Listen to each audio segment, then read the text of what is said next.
Hello everyone, welcome to online study point. आज है 27 जून और आज की इस वीडियो में हम 27 जून से रिलेटेड करंट अफेयर के सभी इंपॉर्टेंट क्वेश्चन को कवर करेंगे।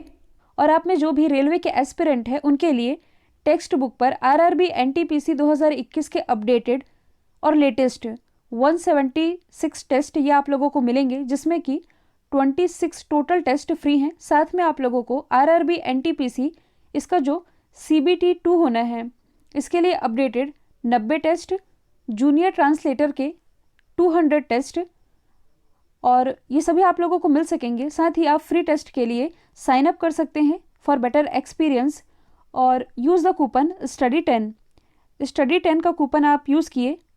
और टेक्स्ट बुक पर काफ़ी सारे एग्ज़ाम्स के स्टडी मटेरियल और मॉक टेस्ट ये अवेलेबल होते हैं, जिसमें आप लोगों को रेलवे, SSC, बैंकिंग, डिफेंस आदि सभी एग्ज़ामों से रिलेटेड 8000 प्लस मॉक टेस्ट एक साल के लिए कितने में 299 में और 2 साल के लिए ये आप लोगों को मिल सकेगा 499 में। तो यदि आप इसे लेना चाहें तो आप स्टडी 10 का कूपन इस्तेमाल करके इसे परचेस कर सकते हैं। इससे आप लोगों को 30 रुपये एक्स्ट्रा डिस्काउंट मिल सकेगा। लिंक डिस्क्रिप्शन बॉक्स में दी हुई है। तो चलिए स्टार्ट करते हैं। हमारा पहला क्वेश्चन, हाल ही में किस राज्य में देश का 52वां टाइगर रिजर्व बनाया गया है? तो ये भी हाल ही में बनाया गया है राजस्थान में। यदि आप लोगों को याद होगा तो कुछ समय पहले मैंने आप लोगों को बताया था कि हाल ही में भारत का 51वां टाइगर रिजर्व बना है। इसका नाम क्या था? श्री विल्लीपुथर मेघामलई टाइगर रिजर्व, जो कि कहाँ स्थित है? तमिलनाडु में। और ये तमिलनाडु का 5वां टाइगर रिजर्व था। भारत का यदि देखा जाए तो ये 51वां टाइगर रिजर्व बना था। और अब ये न्यूज़ आ रही है कि भारत का 52वां टाइगर रिजर्व जो कि राजस्थान में बना है, इसका नाम क्या है? तो इसका नाम है Bundi Ramgarh Vishdhari wild life sanctuary. अब आप लोग सोच रहे होंगे यहाँ वाइल्ड लाइफ सेंचुरी लिखा है, टाइगर रिजर्व तो लिखा नहीं है। तो मैं आप लोगों को बता दूं, देखिए बाघों की रक्षा के लिए जो भी नेशनल पार्क या वाइल्ड लाइफ सेंचुरी जो महत्वपूर्ण माने जाते हैं, किसके लिए? बाघों की रक्षा के लिए, इन्हें टाइगर रिजर्व के रूप में नामित किया जाता है। और ये किसके द्वारा नियंत्रित होते हैं? तो इन्हें कंट्रोल करता है, मतलब कि ये जो टाइगर रिजर्व हैं ये प्रोजेक्ट टाइगर के द्वारा नियंत्रित होते हैं, जिसका मैनेजमेंट राष्ट्रीय बाघ संरक्षण प्राधिकरण के द्वारा किया जाता है, यानी कि नेशनल टाइगर कंजर्वेशन अथॉरिटी यही इसका प्रबंधन करती है। और इसी ने हाल ही में इसे भारत के 52वें टाइगर रिजर्व के रूप में मान्यता दे दी है। अच्छा, हमारा जो ग्लोबल टाइगर डे है ये मनाया कब जाता है? तो ये मनाया जाता है 29 जुलाई को। कई बार एग्जाम में पूछा गया है। और प्रोजेक्ट टाइगर इसकी शुरुआत कब से हुई थी? 1973 से। अच्छा, यदि आपसे पूछा जाए कि IUCN की जो रेड लिस्ट है इसमें टाइगरों को किस लिस्ट में रखा गया है, तो इन्हें इंडेंजर्ड यानी कि संकटग्रस्त की कैटेगरी में रखा गया है। साथ ही आप ये भी याद रख सकते हैं कि 2018 का जो बाघ सर्वे था इसमें भारत में कुल बाघों की संख्या कितनी है? तो टोटल है 2967 यानी कि 2967। और यदि पूछा जाए किस राज्य में सबसे ज़्यादा है, तो यह है मध्य प्रदेश में। कितनी है? 526। ये एग्जैक्ट आप याद रखेंगे, यही डेटा पूछा जाता है। इसके बाद कर्नाटक में है टोटल 524। तो अब हम जान लेते हैं राजस्थान के बारे में। राजस्थान की कैपिटल है जयपुर, जिसे आप पिंक सिटी या भारत का पेरिस भी कहते हैं। इसी जयपुर में कुछ समय पहले ही यहाँ के जो मुख्यमंत्री हैं अशोक गहलोत जी, इन्होंने भारत के पहले ऑर्गन डोनर मेमोरियल यानी कि अंगदान स्मारक, इसका उद्घाटन इसी जयपुर से किया था। मुख्यमंत्री अशोक गहलोत, राज्यपाल है कलराज मिश्र। यहाँ आप देख पा रहे हैं कि पाकिस्तान की सीमा लग रही राजस्थान से। तो किसकी किसकी सीमा लगती है? सबसे ऊपर तो जम्मू कश्मीर, इसके बाद पंजाब, फिर राजस्थान और गुजरात, इन सभी की सीमा पाकिस्तान से लगती है। जो राजस्थान है ये बायोफ्यूल यानी कि जैव ईंधन पॉलिसी लागू करने वाला भारत का पहला राज्य है। ये भी आप कनेक्ट करके याद रख सकते हैं। और भारतीय संविधान से रिलेटेड टॉप 500 क्वेश्चन है जो कि एग्जाम में सबसे ज़्यादा बार पूछे जाते हैं। ये एक ही वीडियो में आप लोगों को मिल जाएगा, आप जा करके देख सकते हैं, लिंक डिस्क्रिप्शन बॉक्स में दी हुई है। अगला क्वेश्चन है, दिल्ली सरकार ने किस पूर्व ओलंपिक पदक विजेता को दिल्ली खेल विश्वविद्यालय यानी कि दिल्ली स्पोर्ट्स यूनिवर्सिटी का पहला कुलपति नियुक्त किया है? तो ये भी हाल ही में बन गई हैं कर्णम मल्लेश्वरी, जिनकी इमेज आप देख पा रहे हैं। तो दिल्ली सरकार ने कर्णम मल्लेश्वरी को ही दिल्ली स्पोर्ट्स यूनिवर्सिटी का पहला कुलपति नियुक्त किया है। दिल्ली की जो विधानसभा है इसने 2019 में ही दिल्ली स्पोर्ट यूनिवर्सिटी को स्थापित करने के विधेयक को पारित कर दिया था। अब यदि हम बात करें कर्णम मल्लेश्वरी की, तो ये पहली भारतीय महिला है जिन्होंने सन 2000 के सिडनी ओलंपिक में ब्रॉन्ज मेडल जीता था और पहली ओलंपिक पदक विजेता भी थी। मतलब कि महिलाओं की कैटेगरी में ये पहली महिला ओलंपिक पदक विजेता भी थी। यदि हम बाकी ऑप्शन की बात करें तो कुछ समय पहले ही, ये लास्ट ईयर की ही न्यूज़ है, जो कपिल देव हैं जो कि क्रिकेटर हैं, इन्हें हरियाणा स्पोर्ट्स यूनिवर्सिटी के पहले चांसलर के रूप में नियुक्त किया गया है। यदि हम बात करें, हिमा दास असम से बिलोंग करती है, इन्हें ढींग एक्सप्रेस के नाम से भी जाना जाता है। हाल ही में इन्हें असम का डीएसपी नियुक्त किया गया है, यानी कि असम में इन्हें डीएसपी के पद पर नियुक्त किया गया है। यदि हम बात करें पीवी सिंधु की, तो भारत की लक्ष्मी की ब्रांड एम्बेसडर हैं ये और दीपिका पादुकोण दोनों हैं, और वीज़ा की भी ये ब्रांड एम्बेसडर हैं। आंध्र प्रदेश गवर्नमेंट के द्वारा जो एंटी करप्शन मूवमेंट चलाया जा रहा था भ्रष्टाचार के खिलाफ, इसकी भी ब्रांड एम्बेसडर पीवी सिंधु ही बनाई गई थी। अगला क्वेश्चन है, हाल ही में किस एयरपोर्ट ने हवाई अड्डे की गुणवत्ता सेवाओं के लिए एयरपोर्ट काउंसिल इंटरनेशनल का रोल ऑफ एक्सीलेंस अवार्ड जीता है? तो ये भी हाल ही में जीत लिया है कोचीन इंटरनेशनल एयरपोर्ट ने, जो कि कहाँ स्थित है? ये स्थित है केरल में। और सबसे ज़्यादा एयरपोर्ट, यानी कि सबसे ज़्यादा इंटरनेशनल एयरपोर्ट वाला जो राज्य है ये केरल ही है। टोटल यहाँ 4 इंटरनेशनल एयरपोर्ट हैं। तो ये जो कोचीन इंटरनेशनल एयरपोर्ट है, इसने रोल ऑफ एक्सीलेंस अवार्ड जीता है। और यहाँ जो फैसिलिटी दी जाती है, मतलब कि जो यात्री होते हैं जो यहाँ रेटिंग करते हैं और जो भी यहाँ सुविधाएं दी जाती है, उस हिसाब से यदि देखा जाए तो इसे रोल ऑफ एक्सीलेंस अवार्ड से सम्मानित किया गया है। अब देखिए, कुछ और इंटरनेशनल एयरपोर्ट हैं जो कि चर्चे में रहे हैं। कोचीन की यदि हम बात करें तो ये दुनिया का ऐसा पहला एयरपोर्ट बना था जो कि 100% सौर ऊर्जा से संचालित है। यदि हम बात करें केम्पगोड़ा इंटरनेशनल एयरपोर्ट की, ये कहाँ स्थित है? ये स्थित है बेंगलोर में। हाल ही में इसने, ये शायद जून की ही बात है, नेट एनर्जी न्यूट्रल स्टेटस इसने प्राप्त कर लिया है। मतलब कि यहाँ जो एनर्जी का इस्तेमाल होता है, लाइटिंग वगैरह होती है, ये इसने 100% सोलर एनर्जी से प्राप्त की है। इस हिसाब से यदि देखा जाए तो इसने 22 लाख यूनिट बिजली बचाने का काम किया है, जिससे लगभग 9000 घरों को बिजली दी जा सकती है। इतनी एनर्जी की इसने बचत कर ली है। यदि हम बात करें इंदिरा गांधी इंटरनेशनल एयरपोर्ट की, जो कि दिल्ली में स्थित है, ये भारत का पहला सिंगल यूज़ प्लास्टिक फ्री हवाई अड्डा बना। हैदराबाद इंटरनेशनल एयरपोर्ट, जिसे आप Rajiv Gandhi airport international airport के नाम से जानते हैं, कॉन्टैक्टलेस ई पार्किंग की सुविधा देने वाला ये भारत का पहला एयरपोर्ट। साथ ही कुछ समय पहले इसे नेशनल एनर्जी लीडर अवार्ड से भी सम्मानित किया गया। अगला क्वेश्चन है, जालंधर के कोटकला गांव के, सीधे आप याद रख सकते हैं कि भारतीय मूल के जो प्रदीप सिंह टिवाना हैं, ये किस देश में जज के रूप में नियुक्त होने वाले पहले भारतीय बने हैं? तो देखिए, कुछ दिन पहले मैंने आप लोगों को बताया था कि कनाडा के सुप्रीम कोर्ट में जज के रूप में नियुक्त होने वाले पहले भारतीय कौन बने थे? महमूद जमाल। तो भारतीय तो हर जगह छाए हुए ही हैं। हाल ही में जो प्रदीप सिंह टिवाना हैं, जो कि जालंधर से बिलोंग करते हैं, ये भी हाल ही में ऑस्ट्रेलिया में जज के रूप में नियुक्त होने वाले पहले भारतीय बन गए हैं, जिनकी इमेज आप देख पा रहे हैं। तो अब यदि हम बात करें ऑस्ट्रेलिया की, ये मैप थोड़ा धुंधला लग गया है। ऑस्ट्रेलिया की राजधानी है कैनबरा, करेंसी है डॉलर, प्राइम मिनिस्टर हैं स्कॉट मॉरिसन। ऑस्ट्रेलिया और तस्मानिया के बीच एक स्ट्रेट आप लोगों को याद ही है, इसका नाम है बास स्ट्रेट। विश्व प्रसिद्ध अरल खदान, ये किसके लिए प्रसिद्ध है? तो दुनिया की सबसे बड़ी गुलाबी हीरे की खदान, जिसका नाम है, ये अरगल खदान होना चाहिए, ये चर्चे में आई थी लास्ट ईयर, ये इसी ऑस्ट्रेलिया में स्थित है। अगला क्वेश्चन है, 25 जून 2021 को राष्ट्रीय आपातकाल के 46 साल पूरे हुए हैं। सवाल ये है कि अब तक भारत में कितनी बार आपातकाल लगाया गया है? तो ये लगाया गया है कुल 3 बार। कब कब? 1962 में। कब?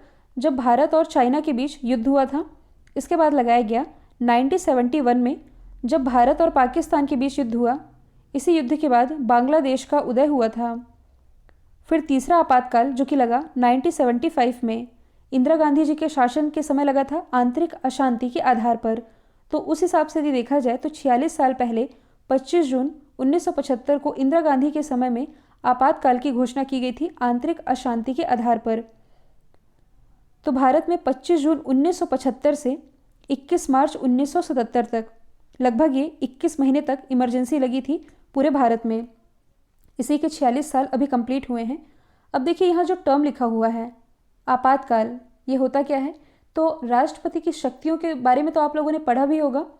इसमें से एक होता है आपातकालीन शक्तियाँ। ये क्या है? तो सिंपल है कि देश को संकट से निकालने के लिए राष्ट्रपति को जो शक्तियाँ दी गई हैं उसे ही तो हम आपातकालीन शक्तियाँ कहते हैं। और ये केवल राष्ट्रपति को प्राप्त है। किस देश के संविधान से लिया गया है? तो ये लिया गया है जर्मनी के संविधान से। यदि आपसे पूछा जाए कि भारतीय संविधान में इसके बारे में बताया कहाँ गया है, तो भाग 18 में आर्टिकल 352 से लेकर के 360 के बीच आपातकाल के बारे में बताया गया है। और राष्ट्रपति को यदि देखा जाए तो मुख्यतः 3 ही प्रकार की आपातकालीन शक्तियाँ प्राप्त है। इन्हें हम आर्टिकल से समझ लेते हैं। आर्टिकल 352 ये राष्ट्रीय आपातकाल के बारे में बताता है। आर्टिकल 356 जो कि संवैधानिक आपातकाल के बारे में बताता है, जिसे आप राष्ट्रपति शासन भी कह सकते हैं। फिर तीसरा होता है वित्तीय आपातकाल। मैं आप लोगों को बता दूं कि भारत में एक भी बार वित्तीय आपातकाल नहीं लगा है। ये किसके लिए है? तो जब देश में वित्तीय संकट पैदा होता है तब वित्तीय आपातकाल लगाया जा सकता है, लेकिन अभी तक भारत में ये नहीं लगा है। और राष्ट्रपति शासन तो न जाने कितने राज्यों में कितने बार ये लगता रहता है।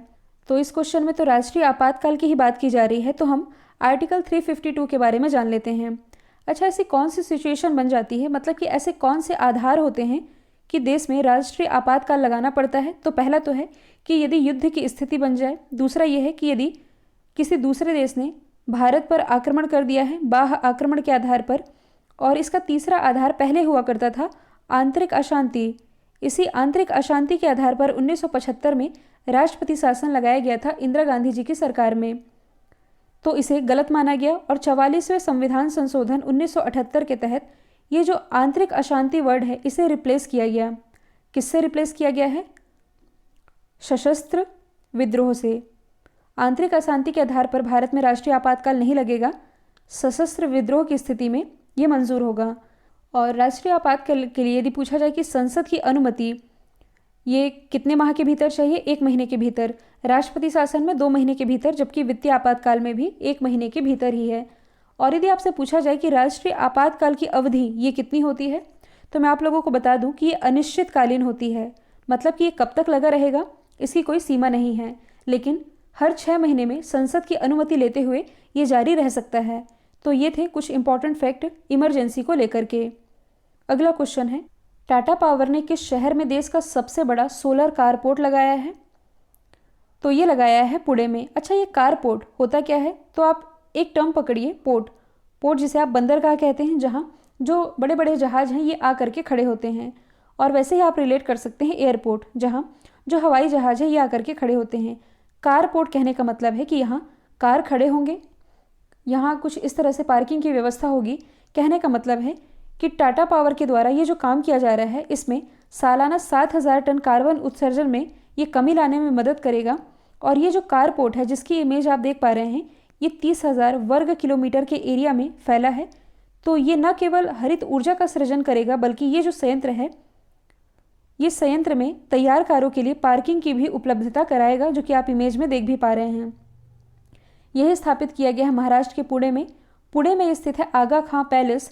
और भारत की केमिकल लेबोरेटरी यानी कि भारत की रासायनिक प्रयोगशाला ये भी पुणे में है। साथ ही film and television institute of India, इसका भी मुख्यालय पुणे में ही स्थित है। अभी सबसे ज़्यादा चर्चे में है सीरम इंस्टीट्यूट, जो कि किस वैक्सीन का निर्माण कर रही है? कोविशील्ड। तो इसका भी हेडक्वार्टर पुणे में ही स्थित है। अच्छा, यहाँ इमेज भी लगी हुई है, आप देख पा रहे हैं पुणे की लोकेशन कुछ यहाँ पास स्थित है। अगला क्वेश्चन है, विश्व ड्रग रिपोर्ट 2021 किसके द्वारा जारी की गई है? तो ये जारी की गई है संयुक्त राष्ट्र मादक पदार्थ और अपराध कार्यालय के द्वारा, जो कि वियना में है। इसका हेडक्वार्टर वियना में है। इसने 2021 की ये जो रिपोर्ट जारी की है इसमें यह बताया गया है कि बीते वर्ष यानी कि 2020 में दुनिया में लगभग 275 मिलियन लोगों ने ड्रग का सेवन किया है। और ड्रग के सेवन से काफ़ी लोगों के हेल्थ पर काफ़ी बुरा प्रभाव भी देखने को मिला है। रिपोर्ट ये कहता है कि पिछले 2 दशक में यानी कि बीते 20 सालों में यदि देखा जाए तो विश्व के कुछ हिस्सों में जो कैनबिस है, जिसे आप भांग भी कहते हैं, 4 गुना तक इसमें बढ़ोतरी हुई है। अच्छा, यदि आप लोगों को याद होगा तो हाल ही में जो लेबनान है, लेबनान के द्वारा भांग की खेती को वैध किया गया है, लेकिन औषधीय उपयोग के लिए। और इसी में अब बढ़ोतरी देखने को मिल रही है, जिसका सेवन लोग नशे के रूप में करते हैं। अगला क्वेश्चन है, हाल ही में डीआरडीओ ने पिनाका रॉकेट का सफल परीक्षण ये कहाँ से किया है? तो इसका परीक्षण अभी हाल ही में ओडिशा के तट से किया गया है। पिनाका रॉकेट जो कि पूरी तरह से स्वदेश निर्मित है, इसकी रेंज कितनी है? 45 किलोमीटर इसकी रेंज है। और ये किसका स्थान ले सकता है? एमके रॉकेट का ये स्थान ले पाएगा। इसी का सफल ट्रायल कर लिया गया है। ओडिशा की यदि हम बात करें तो इसकी राजधानी भुवनेश्वर, मुख्यमंत्री नवीन पटनायक, राज्यपाल है गणेशी लाल। भीतरकनिका सिमलीपाल नेशनल पार्क ओडिशा में स्थित है। और हाल ही में ये भारत का ऐसा पहला राज्य बना है जहां मगरमच्छ की तीनों प्रजातियां यहां पाई जाती हैं। 2023 का जो फीफा मेंस वर्ल्ड कप होगा ये ओडिशा में आयोजित किया जाएगा। ओडिशा में ही भारत का सबसे बड़ा हॉकी स्टेडियम बनाया जाएगा, ओडिशा के राउरकेला में। ओडिशा की कंधमाल हल्दी को भी जीआई टैग दिया गया था, जिसके बारे में मैंने आप लोगों को बताया भी था। अगला क्वेश्चन है, भारत के किस स्थान पर निपाह वायरस के खिलाफ एंटीबॉडी मिली है? तो ये भी हाल ही में मिली है महाराष्ट्र में। निपाह वायरस जो कि चर्चे में था, चमगादड़ के कारण ये फैलता है। तो निपाह वायरस के खिलाफ ये जो एंटीबॉडी पाई गई है ये महाराष्ट्र के महाबलेश्वर में एक गुफा से मिला है। चमगादड़ों की कुछ प्रजातियों में ये पाया गया है और शोधकर्ताओं को अपने अध्ययन के दौरान चमगादड़ों की अलग अलग प्रजाति में वायरस और एंटीबॉडी ये मिली है महाराष्ट्र में। महाराष्ट्र की राजधानी है मुंबई। मुंबई में ही हेडक्वार्टर स्थित है national stock exchange, Bombay stock exchange, security and exchange board of India यानी कि सेबी, इन सभी का हेडक्वार्टर मुंबई में है। मोस्टली बैंकों के हेडक्वार्टर ये भी मुंबई में ही स्थित है। मुख्यमंत्री उद्धव ठाकरे, राज्यपाल है भगत सिंह कोश्यारी। महाराष्ट्र गवर्नमेंट के द्वारा शिव भोजन योजना की शुरुआत की गई थी। साइबर सेफ वुमेन की पहल ये भी महाराष्ट्र गवर्नमेंट ने की थी। हाल ही में इसने मराठाओं को 10% का आरक्षण दे दिया है, जो कि आर्थिक रूप से पिछड़े हैं। साथ ही यदि आपसे पूछा जाए कि जेल पर्यटन की शुरुआत किस राज्य ने की है, तो इसकी भी शुरुआत महाराष्ट्र गवर्नमेंट के द्वारा की गई है। अगला है, किस राज्य सरकार ने कृषक बंधु योजना की शुरुआत की है? इसकी शुरुआत पश्चिम बंगाल गवर्नमेंट के द्वारा की गई है। कृषक बंधु योजना ये तो पश्चिम बंगाल में 2018 से चल रही थी, लेकिन अभी इसे फिर से रीलॉन्च कर दिया गया है ताकि किसानों को मिलने वाली जो सालाना आर्थिक मदद है इसे 2 गुना किया जा सके। इस योजना के तहत जिन किसानों को पहले 5,000 रुपये की हेल्प मिलती थी ईयरली, उन्हें अब 10,000 रुपये देगी पश्चिम बंगाल गवर्नमेंट। पश्चिम बंगाल की राजधानी है कोलकाता, जो कि हुगली नदी के किनारे बसा हुआ है। देखिए, ये जो हुगली नदी है ये गंगा की ही सहायक नदी है, क्योंकि गंगा ये उत्तर प्रदेश से बहती हुई आती है। इसी की एक धारा पश्चिम बंगाल में चले जाती है, जिसे आप हुगली के नाम से जानते हैं। इसी हुगली नदी के किनारे कोलकाता है। और ये जब गंगा नदी आगे जाती है, बांग्लादेश में प्रवेश करती है, तब इसे पद्मा कहा जाता है। ऊपर फिर असम की तरफ से आती है ब्रह्मपुत्र नदी, जिसे बांग्लादेश में जाना जाता है जमुना के नाम से। ये दोनों नदियाँ यानी कि गंगा और ब्रह्मपुत्र जब दोनों मिलते तब इसे संयुक्त रूप से कहा जाता है मेघना। तो पश्चिम बंगाल की मुख्यमंत्री ये फिर से बन गई है ममता बनर्जी। राज्यपाल है जगदीप धनखड़। जो पश्चिम बंगाल है ये फलों के उत्पादन में टॉप पर रहा है।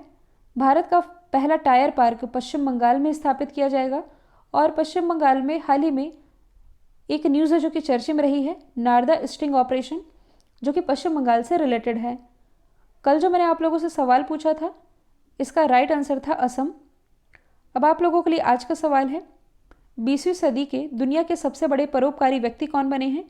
इसका एक ऑप्शन छुप गया है, मुकेश अंबानी लास्ट ऑप्शन है। तो इसका जो भी आंसर है कमेंट बॉक्स में बताइएगा। वीडियो यदि पसंद आया है तो लाइक कीजिए, शेयर कीजिए और चैनल को सब्सक्राइब करना बिल्कुल मत भूलिएगा। आज के लिए इतना ही। Thank you so much.